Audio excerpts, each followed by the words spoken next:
Hello? Okay. I guess I don't need the podium then, but, well, good afternoon. I'm Reverend Angela Wells Bean. I serve here at Naples United Church of Christ as our Minister for Congregational Care. We are thrilled to have you here this afternoon.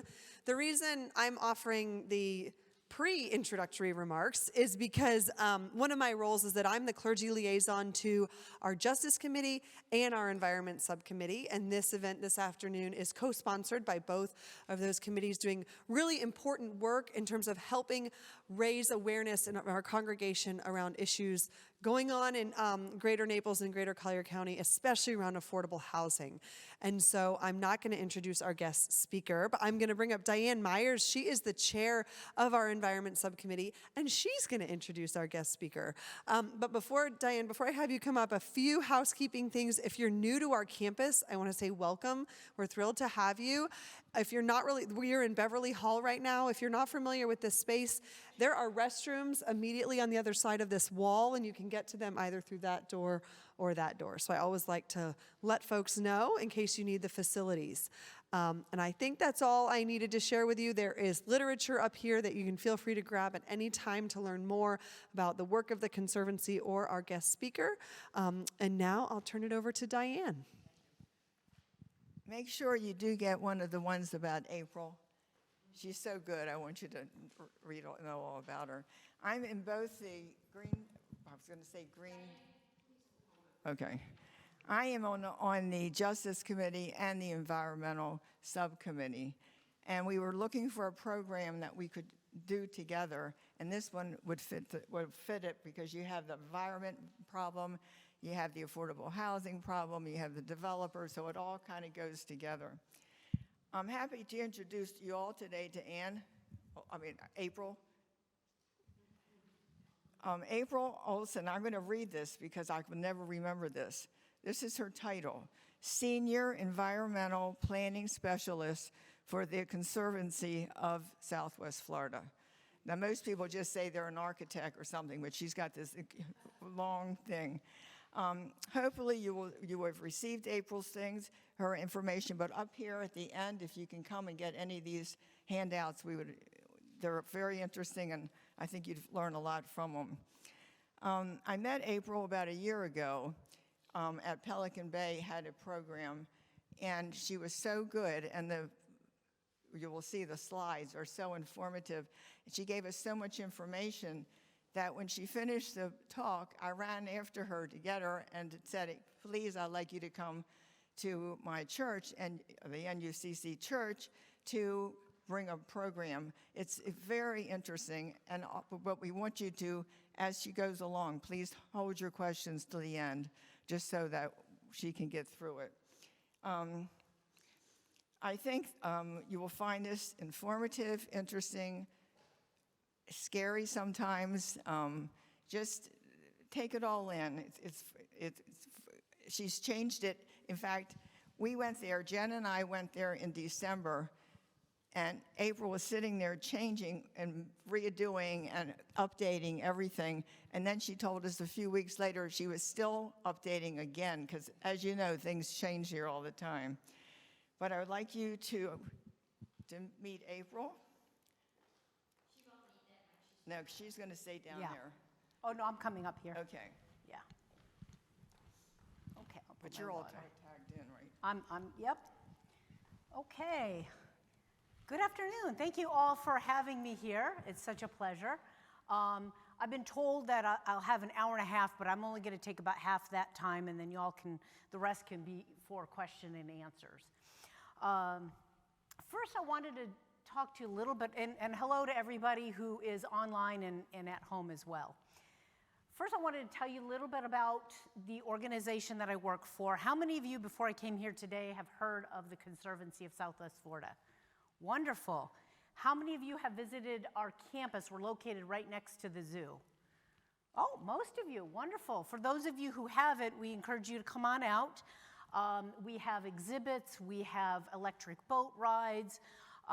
We have kayak rides, and there's a lot to do.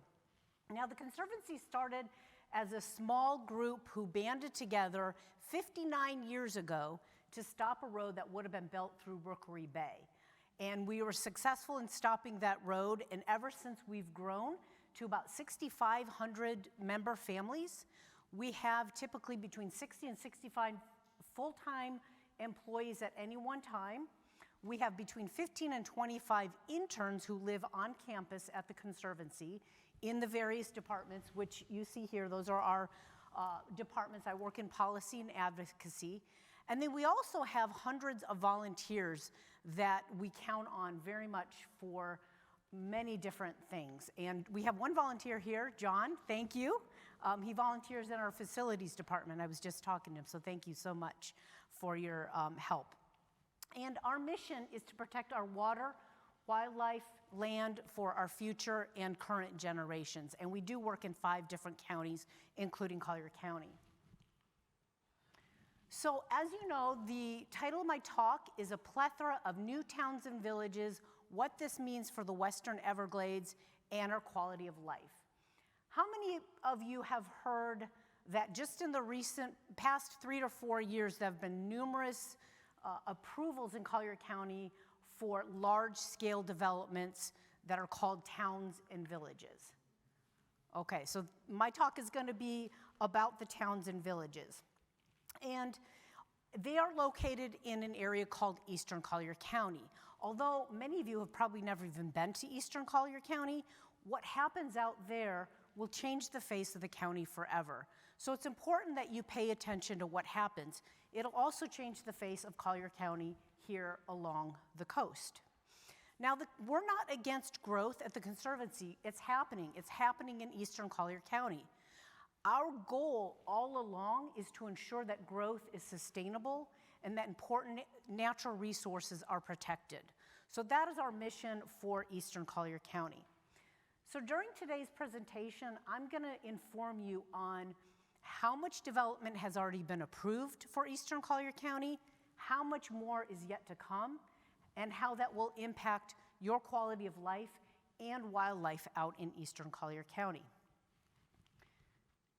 Now, most of Eastern Collier County is in a planning area called the RLSA. How many of you have heard of the RLSA? Wow, a lot of you guys are informed. Laura Lee, I'm gonna put you on the spot here and tell me what the RLSA stands for. Correct, Rural Land Stewardship Area. Wonderful. The Rural Land Stewardship Area is a massive area. It's about 300 square miles, which is the size of New York City. And the planning area starts right at Golden Gate Estates, the eastern edge of Golden Gate Estates, and extends all the way to about 5 or 6 miles past State Road 29, which is right here. The entire RLSA is located north of I-75, and it extends to the Lee and Hendry County lines. So it's a big area. It's about close to 200,000 acres. This area right here is Immokalee, that hole in the donut. That's a separate planning area. Now, most of the RLSA, it consists of farmlands, orchards, and wetlands. There is one town there right now. Does anyone know which town it is? The town of Ave Maria, which is partially built. It's been under construction since 2005. But where the Western Everglades part of this comes up is that there's 2 very important natural flowway systems. The Camp Keys flowway system here and the Ocallaway Coochie Slough system here that not only provide water flows to the Picayune, the Fakahatchee Strand, the Picayune, which is, I believe, the largest environmental restoration project in the entire, it's in the country, I believe in the entire world as well. So our government has spent a lot of money in restoring this area. And also provides flows to Big Cypress National Forest. And these flowway systems are also important corridors for large mammals, including the endangered Florida panther that traverse through the RLSA all the way to Crew Lands and the Ocallaway Coochie Slough State Forest. So these corridors are integral to the Western Everglades. And all of these rare and endangered species call the RLSA home. So if you put roads and businesses and traffic in the wrong place, it can have a detrimental effect on all of these protected species and other wildlife that call the RLSA home. And as I mentioned to you, we aren't against growth. It's happening. We know it's coming. But we want to ensure that growth in the RLSA is smart growth. And a lot of you have probably heard the term smart growth, but you might not know exactly what that is. But there are certain characteristics of smart growth. First, these communities are more compact, so they don't consume as much agricultural lands. They avoid wetlands. They avoid listed species habitat. Typically, they're a little bit more denser. They build up instead of sprawling out. There's a network of interconnected roads. So you have many ways in and many ways out. They're also bikeable and walkable, so they accommodate people who cannot drive. Another characteristic is they have a lot of different housing choices instead of just single-family homes. And also another important aspect of smart growth is that they are fiscally strong. So they do not rely on subsidies from local governments. And this is the type of development that we want to see for the RLSA. We have a perfect example of a smart growth community right here in Collier County. Does anyone know what community fits all those requirements I just mentioned? Well, Babcock Ranch, I'm talking about in Collier County. Downtown Naples, 5th Avenue, 3rd Street, right? Now, the only thing it lacks is affordable housing, but it has all of those other qualities, definitely. And that's because the land is so expensive, but it has all of the other qualities of smart growth. The walkable, the bikeable, it's near mixed-use areas where people can shop. So that gives you an idea. If you can picture downtown Naples, that's a smart growth community. What we don't want for the RLSA is sprawl, which I call dumb growth. It's the opposite of smart growth. It's where developments stretch far out into the landscape. They consume a lot of agricultural lands. They're usually built within a habitat of important wildlife. They also have the land uses are separated. So you have the businesses over here, you have the homes over here, and it's generally single-family homes which take up a lot of space. And then also they rely on subsidies from the government. So how much development does the RLSA allow? Well, the RLSA allows 45,000 acres for town and village style development. It's really hard to picture. That may not sound like much to you, but does anyone know what town this is right here? Or what city this is? It's Fort Lauderdale.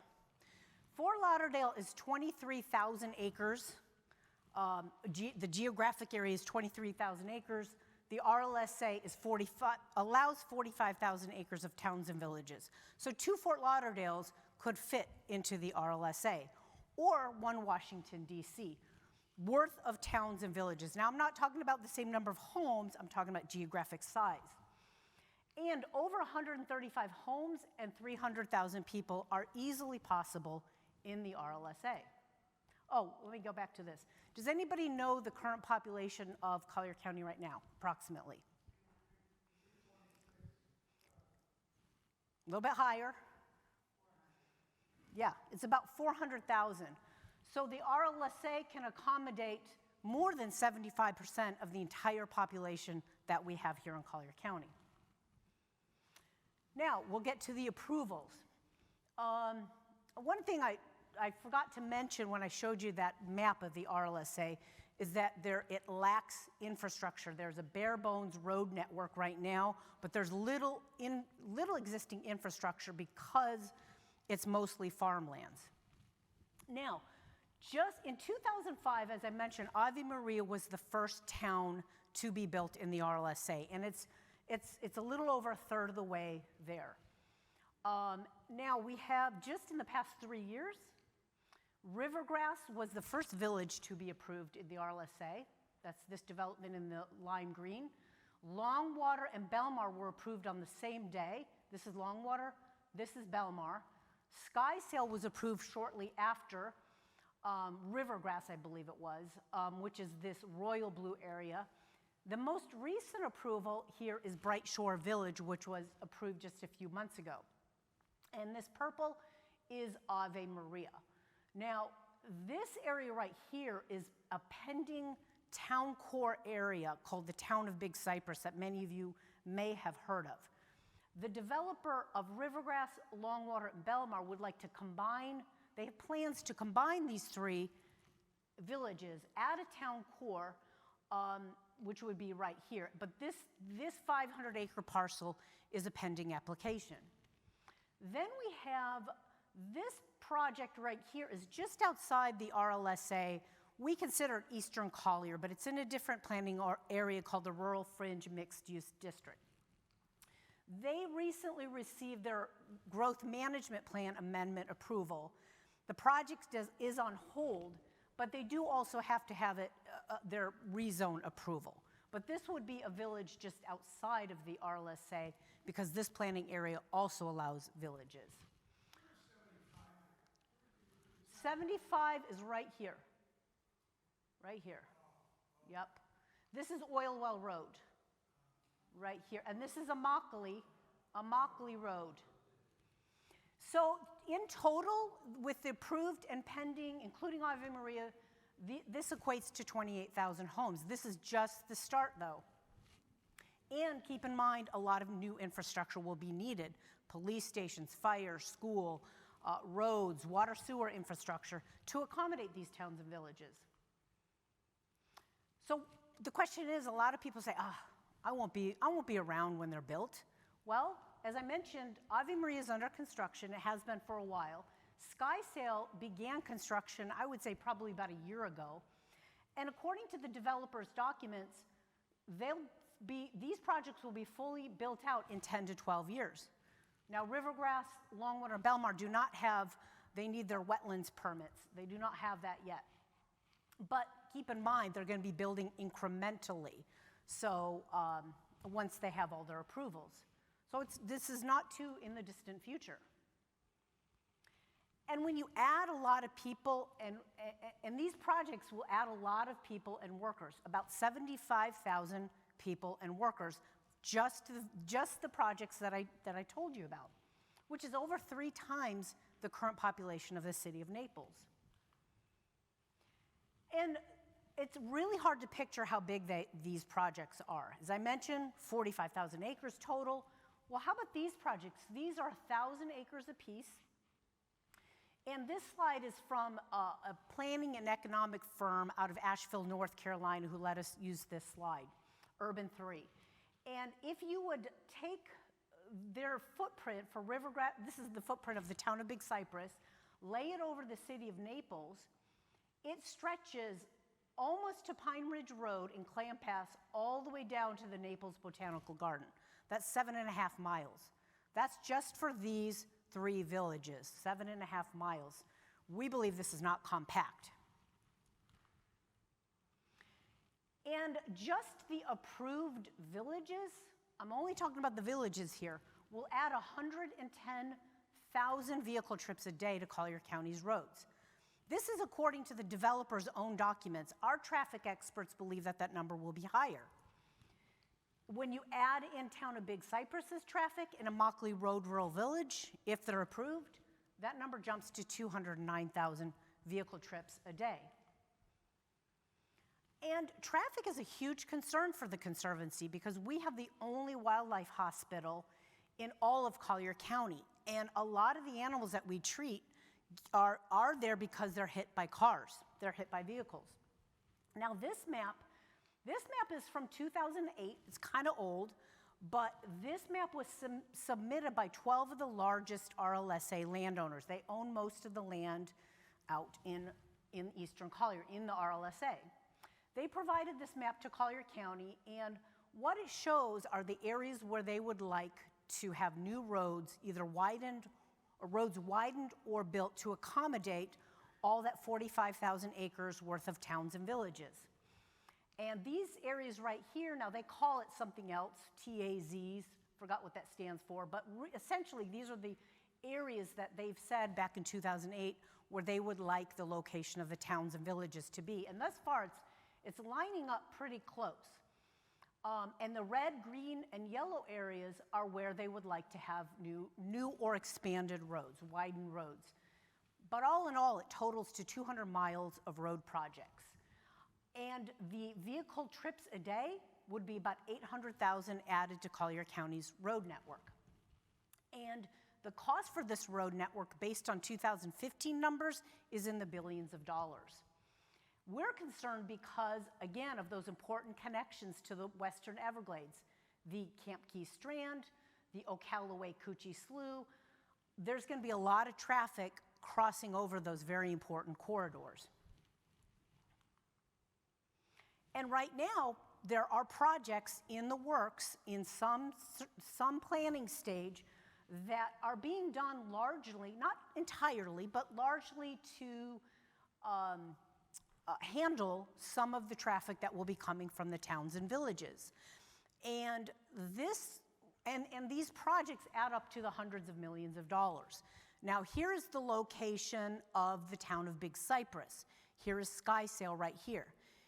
The county has approved, I can't remember if it's on the cost feasible plan. I'm pretty sure some of these segments are on the cost feasible plan, for a new road called Big Cypress Parkway. How many of you have heard of Big Cypress Parkway?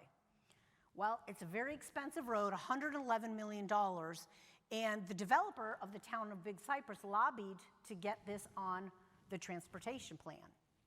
And here's Rivergrass, here's Longwater, here's Belmar, here is the Big Cypress Parkway. See how it lines up? A new road is needed there.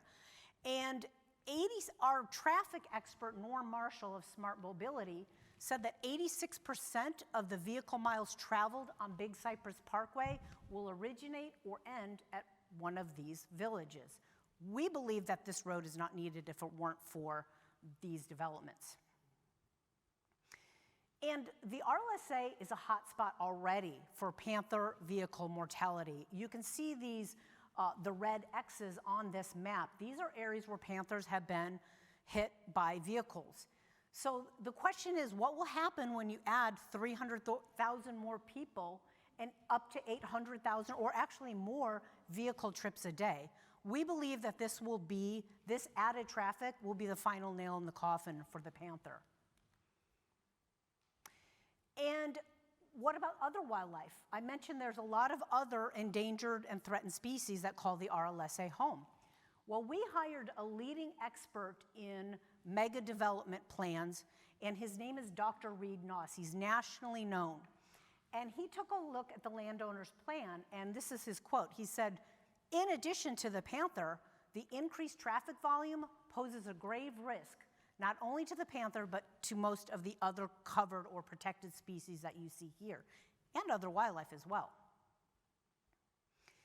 And when you build a new 200-mile road network of expanded or new roads, they have to be maintained, right? This is another slide from Urban 3, and what they did is they added up all of the centerline miles in Collier County that need to be maintained every year. And there's about 1,164 centerline miles.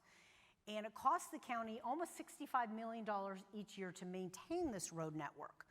What do you think is going to happen to that cost when you add another 200 miles of pavement? And the landowners have said, we don't feel like we should be responsible for the roads in between the towns and villages. Even though the traffic is going to be coming from these towns and villages, they don't want to pay for this maintenance cost, nor do they want to pay for the very expensive mitigation costs, because these roads are crossing panther habitat and they're crossing wetlands. There will be expensive mitigation costs, and they feel that it is the FDOT's, does anyone know what FDOT is? Florida Department of Transportation, and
unfortunately, but that plant is going to cost about $248 million, according to Collier County planning staff documents.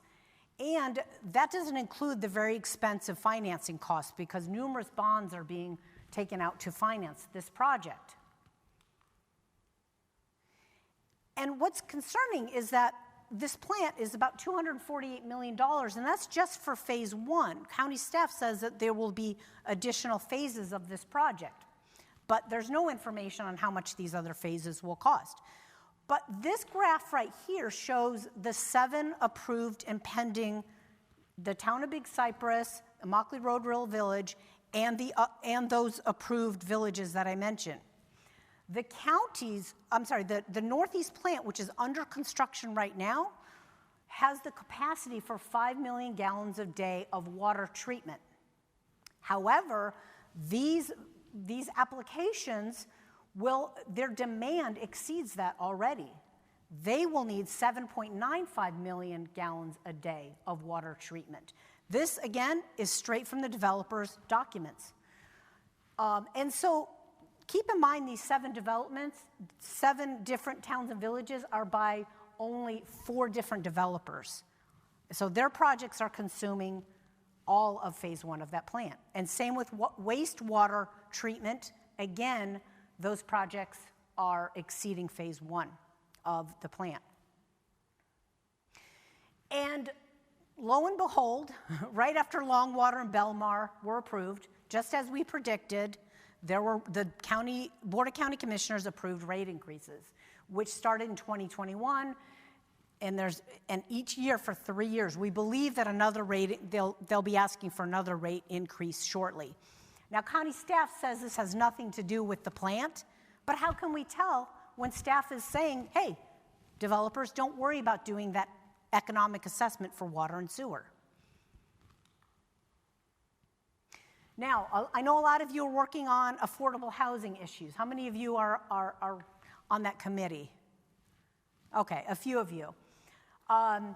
So I'll touch on this just a little bit, but I do have some additional information up here. But this is another area that we're concerned that these towns and villages are not developing the way they should. So according to the RLSA, every town and village has to be self-sufficient for infrastructure, services, and facilities. Another great rule. And they shall offer a range of housing types and price levels to accommodate diverse ages and incomes. And we know, now, when I talk about affordable housing, I'm not talking about Section 8 or government housing. I'm talking about housing units that are priced below market rate to accommodate the workers that live there. Because just the approved villages in the town of Big Cypress will add 2 million square feet of commercial, civic, and industrial. And already, according to Collier County planning staff, 45,000 people commute a day to Collier County for work. So we know we have an affordable housing crisis. These towns and villages, if they're not designed correctly, are going to add to that crisis. And so, as I mentioned, the first village that's under construction is Skysail. And this is what the developer told the Board of County Commissioners on the approval date, at the approval hearing for Skysail. This is from Neal Communities. He said this community will sell homes in accordance with that report given to you. That's that economic report I mentioned to you. And $168,000 for condos, $260,000 for homes. We have more power in selling homes to people of low and moderate incomes today than we've had at any time since the beginning of World War II. Now, this was, I think it was approved in 2021. So the affordable housing was a big topic of conversation at that meeting, but the Board of County Commissioners were satisfied with this answer. So what are the homes starting at? This is straight from Skysail's advertising. They start in the low 500s. And they have no affordable housing provisions in their developer agreement. In fact, not one single village or the town of Big Cypress. And again, Ave Maria, they did provide affordable housing, but since then, not one of them is providing any affordable housing units. What are they providing? Well, this is the RLSA's affordable housing policy. It's 4.75. We believe that this should be changed. And it says to accommodate affordable housing, developers can set aside a parcel that is proximal to the town or village. It doesn't even have to be in the town or village, proximal to the town or village.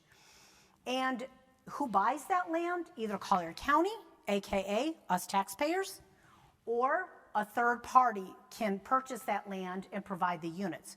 But there's no guarantee anyone will step up and buy that land, and there's no guarantee that the units will actually be built. So Bright Shore, the word proximal hadn't been defined until Bright Shore was approved. And Bright Shore defined it as up to 15 miles from their village. So they can pick a site up to 15 miles from Bright Shore Village. What do you think that's going to do to traffic? And what do you think that's going to do to wildlife, to have these workers leaving to find affordable housing? And again, that land may have to be purchased by you and I, and there's no guarantee that these units will ever be built. Now, I've gone over a lot of the rules and the goals of the RLSA, which are great rules. But the Conservancy is concerned that Collier County is allowing developers to push the scale in their favor, toward their interest, and away from the interests of the public. But we think that this needs to change. And unfortunately, we do believe that these developments, after our extensive reviews of these projects, after having numerous experts also review these projects, we are heading towards this type of development for Eastern Collier County, which is going to impact all of us who live along the coast. And as I said, this is just the beginning. There are in addition to what's already been approved, 35 more 1,000-acre villages could be approved, or another combination of towns and villages. But the question is, should the county be subsidizing this growth out in Eastern Collier and spending so much effort on Eastern Collier to benefit just a few developers when we have issues here, right? Right here in our area. And Hurricane Ian these are the initial losses from Hurricane Ian for lives lost and property damage. And we know that flooding is a concern here. Storm surge and sea level rise is a concern here. I can get to the presentation after if you want. And contrary to what you may have heard in the media, that Ian was a once in a 500-year storm event, it can happen again. An Ian-type size storm can happen this year. The U.S. is the 5th most hurricane-prone country in the entire world. Florida is the 1st most hurricane-prone state in the country, and Southwest Florida is the 2nd most hurricane-prone region in the state of Florida, 2nd to the Panhandle. And hurricanes are getting stronger, as we were just discussing. Warming air and sea surface temperatures are fueling stronger temperatures. So this slide is from Climate Central, and it shows you since 1979, of all Atlantic hurricanes, the propensity of categories 3, 4, and 5 is increasing. Stronger hurricanes means more damage. And also, this may come to as a shock to you, but nearly all of Collier County is in a storm surge vulnerability zone. This data is straight from Collier County. Only those peach areas at the very top, those areas are not in a storm surge vulnerability zone. But you can see much of the RLSA is in either a category 1, 2, 3, 4, or 5 storm surge vulnerability zone, including Belmar is in a category 3 storm surge vulnerability zone. At a category 5, 93% of all homes and businesses are vulnerable to storm surge. Now, this doesn't mean that 95% of these structures are going to get damaged. That's not going to happen because it depends on the wind direction and a lot of different factors, but they do have some vulnerability. And sea level rise is also increasing Collier County's flood risk as well. This slide is from NOAA. This chart is from NOAA. How many of you knew that at the Naples Pier, NOAA has been monitoring sea level rise since 1965? Quite a long time. And the seas have risen 7.3 inches just since 1965. But what's scary is that the rate of sea level rise has been accelerating, which means that that storm surge can push further inland. And the reality is that our coasts, our county is getting hotter. This slide is an interactive tool from the Washington Post I found that was very interesting. You can put in your zip code and find out how many days where the heat index is over 100 degrees Fahrenheit. And if any of you live here year-round like I do, I put in my zip code at the Conservancy, and right now we experience 88 days where the heat index is over 100 degrees Fahrenheit. And that's where it can be 90 degrees, but it feels like with the humidity over 100. In 2053, that number is going to jump to 117 days. Well, what about Eastern Collier? The situation's going to be worse. And right now, they have this zip code is right in the RLSA. That location receives 109 days where the heat index is over 100. And by 2053, it'll jump to 138 days. But the reality is that Collier County, instead of subsidizing, again, all this development in Eastern Collier, they need to dedicate substantial resources to upgrading existing infrastructure, relocating community assets, providing for shoreline protection, and planning for extreme heat. Now, Collier County, unfortunately, does not have a vulnerability assessment. It's my understanding that the state is going to be requiring all local governments to have one. So fortunately, we will have one. But this table right here is from Lee County's vulnerability assessment that they completed in 2010. I studied this vulnerability assessment for my master's thesis, so I find it fascinating, but they're also updating it right now. In 2010, Lee County found that there are 199 critical facilities that are in a storm surge or that are vulnerable to storm surge, flooding, or sea level rise, including 19 fire stations. How many of you remember on the news that fire station here in downtown Naples that was underwater, right? So the question is, how many more critical facilities do we have that are vulnerable, that need to be relocated or moved? And the reality is there is a lot of work to do. This statement is from Dr. Harold Wanless. He is the department chair of geological sciences at the University of Miami and one of the best known climate scientists and sea level rise experts in the nation. And he says, quote, based on what we know about sea level rise, governments should be aggressively and transparently planning for young people's future, working with elevation and infrastructure maps to determine the timing, costs, and economic feasibility for maintaining functional infrastructure, a viable insurance industry, and human health and safety. In South Florida, there are already areas that will be unlivable and properties that will be unsellable within a 30-year mortgage. And we at the Conservancy, I'm almost done here, believe that there are better ways to spend our tax dollars. And we need to start planning and adapting for climate change, including mangrove restoration and protection of wetlands. The county commissioners should be buying as much land through Conservation Collier as they can. So I have a list of recommendations for Eastern Collier County, and just this last one here. And we have a whole lot more on the website here. This just includes a few, but as we said, we believe the focus should be on protecting our existing communities. We believe that there should be a totally different mindset in Collier County toward planning, but it takes a village, so to speak, to make substantial changes in the way things are done. Each action you do can make a difference. And we have some flyers here that show you how you can make a difference, and I'm happy to take any questions that you may have. It seems like there's two key elements of people that either are involved or don't care, and that would be the county commission and the part-time city owner. Excuse me, this is a webinar, and for the people at home that can't hear the questions unless you use the mic. We got it?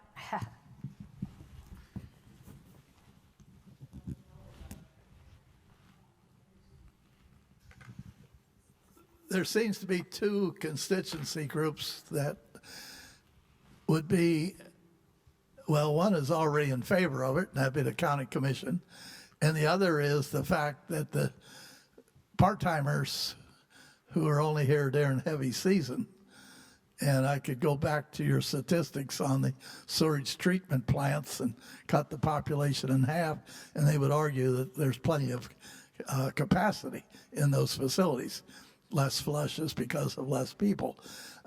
There's a lot of things going on, and as it is in our interest area, those that are here don't have the power. And the question I have is how do we go after those two groups to convince them? Well, first of all, I think the more we resist it, the more it's going to cost. And by finding an amiable way to make it compatible, to do it the right way without spending a bunch of money for lawyers. Well, first of all, on this handout right here, we've got a whole bunch of questions that you can ask your county commissioners to see what they know, what they understand. But we believe that the whole way of doing things in Eastern Collier County needs to change, but you can pick one area, and get people behind you on one area that you're interested in. But I do want, it's a lot of the, I don't know about the two new commissioners. We have not met with them yet. There is a different mindset where some people, I understand, and I'm not talking about commissioners, but I understand there's going to be a talk this week and possibly about, this is not the focus, but I've heard people say that Eastern Collier is the way people should be relocating there due to climate change. But where's the analysis? No analysis had been done. We just showed you that it's hotter there and that they have storm surge, and that doesn't take into account the inland flooding. If you remember after Ian, Mayaca flooded, Interior, Orlando flooded, Sarasota County flooded, all of these areas flooded. So my recommendation to you would be to pick one topic, affordable housing, and get involved in that committee. And there's a lot of committees in Collier County, but they're hearing one perspective. They need to hear a lot of different perspectives. Yes, I will. You won a court case, and what is going to happen about rivergrass? What is the Conservancy planning to do to change the way that rivergrass is being built by going back to court? Well, the case is still ongoing, so I can just tell you a little bit. We won the appeal, which simply gave us our day in court. We have been fighting for 3 years to have our day in court, to be able to challenge the project based on traffic and these fiscal neutrality issues. And it's taken us 3 years to get to this point. So that's where we are right now. But we believe that these comprehensive plans, these growth management plans, are incredibly important because they protect the public, they protect taxpayers, and they protect wildlife. And that's what this is about. They protect natural resources. So we want to make sure that all of these policies in the comprehensive plan are enforceable. They are enforceable. We know, but legally they are enforceable. And we are just trying to get them to be enforced, essentially. I think we're in a situation where a lot of the citizens of Collier County, snowbirds or otherwise, don't see this as, they don't see a sense of urgency. One of the slides you showed talked about the floodplain or the impact of hurricanes. How far in did that represent from the coast? 1 mile, 2 miles? Oh, And if they do that, I believe a sense of urgency would be easy to understand.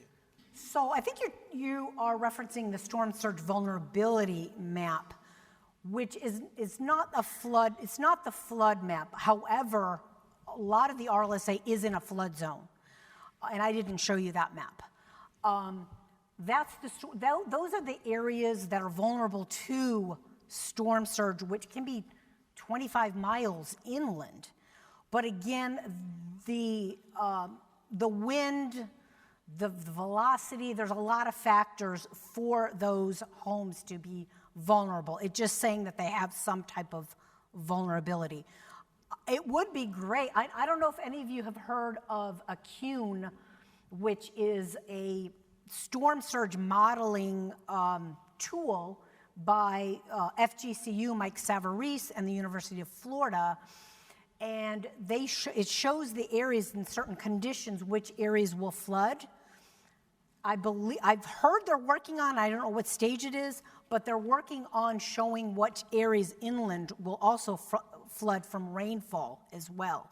That'll be a good tool once that comes out. Go ahead. Well, if you just think about traffic, all of the people, if they don't make these communities where they're self-sufficient, they're going to have to be pouring out this way for entertainment and for food, shopping, everything. Thank you for the plug on a CUNE, because that will be our project in this room next month. Great. On the 21st at 4 o'clock. Oh, good. Yeah. I noticed on the map you didn't mention I-75 spur down 29. Is that an oversight, or are you ignoring it, or why haven't you considered the impact when you have an interstate spur go out into the country area? You just draw development. And I'd worked on the Immokalee initiative back in 2010, and that was a focal point, and there were 2,000 homes planned up in the northeast part toward the Henry County line, and that never developed because of wetlands, and they held up the interstate project. Can you speak to the impact of I-75 up in that spur? Up near State 29. So the reason why I didn't talk much about 29 is because there's actually only, and I may be, well, I don't have the project up here, or let me, it's the very first or second slide. The development applications, most of them, except for now, there is a compact rural development, which is a smaller development than a town or village, that is proposed off of 29 and Oil Well. But all of the applications right now, besides that one, are on the west part of the RLSA. So that's why you haven't heard me talk about 29, because that's the applications are coming in on the western portion of the RLSA. But yeah, it's very important environmental area by State Road 29. Because it has those connections to the Florida Panther National Wildlife Refuge and the Ocalaway-Coochie Slough. Eventually, applications will come forward, I'm sure. Besides this compact rural village, there will be other ones as well.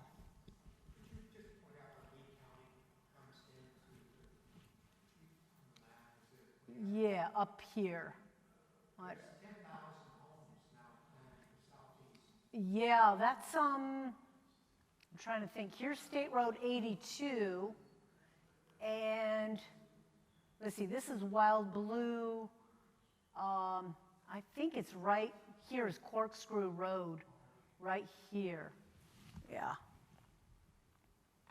Any other questions? Okay. I don't have a question, but I just want to let people know that April was kind enough to share with us her presentation, which included all of the new, you sent us the PDF of your presentation. Yes. Which, if you are interested in it, I saw Gary was busily trying to copy every slide. Well, what I'd like to do, because I had extra slides in case I needed them. Okay. I want to resend it to you that doesn't have those extra slides because I didn't provide explanation with that. So I'll resend it to you today or tomorrow, and you can share that one out, the new one. Okay, if you send to Diane and I, and then Yes. get in touch with Diane Myers or with me, and we'll be happy to share it with you if you want it. Okay?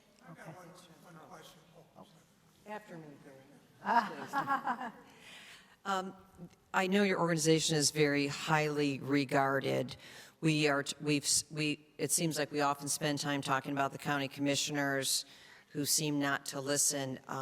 Can you talk a little bit about which organizations, groups, people that may have an impact do support what you're working toward and some of the concepts you're trying to raise with them?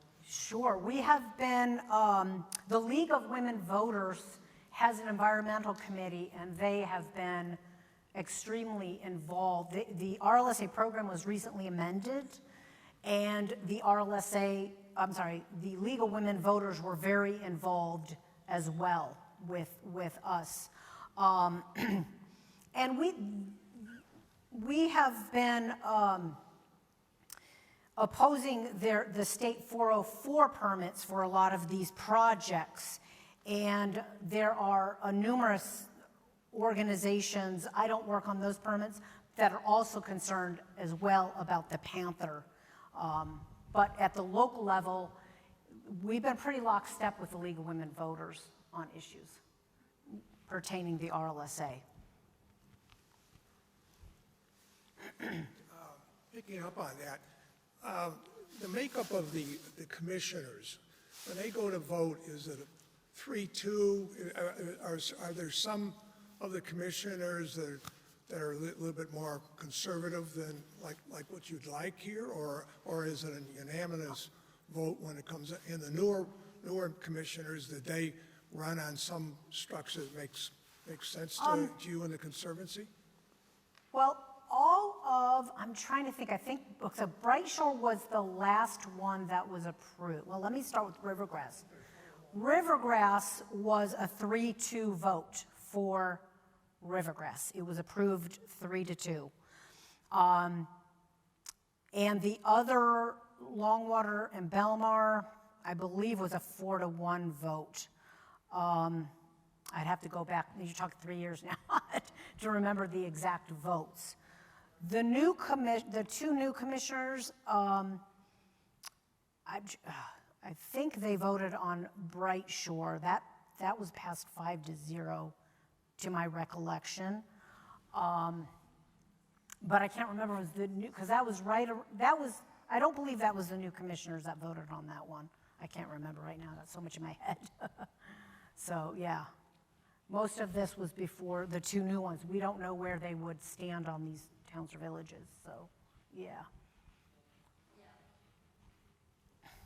For those of you who wish to be in communication with the commissioners, you could help yourself to the piece of paper, or actually several pages that I handed out earlier, which we did, it's a call to action for the Workforce Housing Forum, and many of you got it, but if you didn't get it, it lists all the commissioners with their email address and their phone numbers, and some sample letters that our friends at the League of Women Voters prepared for us to show you the kind of way you can communicate with them about the housing issue. But if you're talking about the environment, feel free to use the how-to.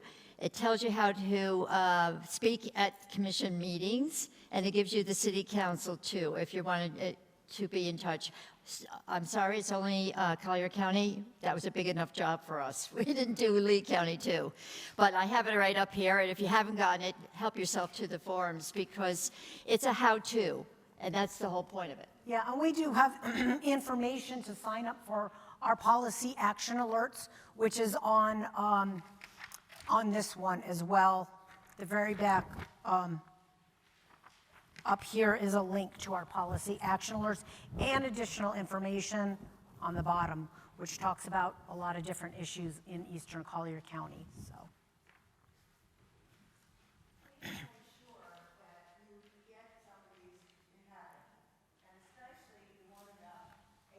Oh, you don't need that one. Okay. Thank you. Thank you.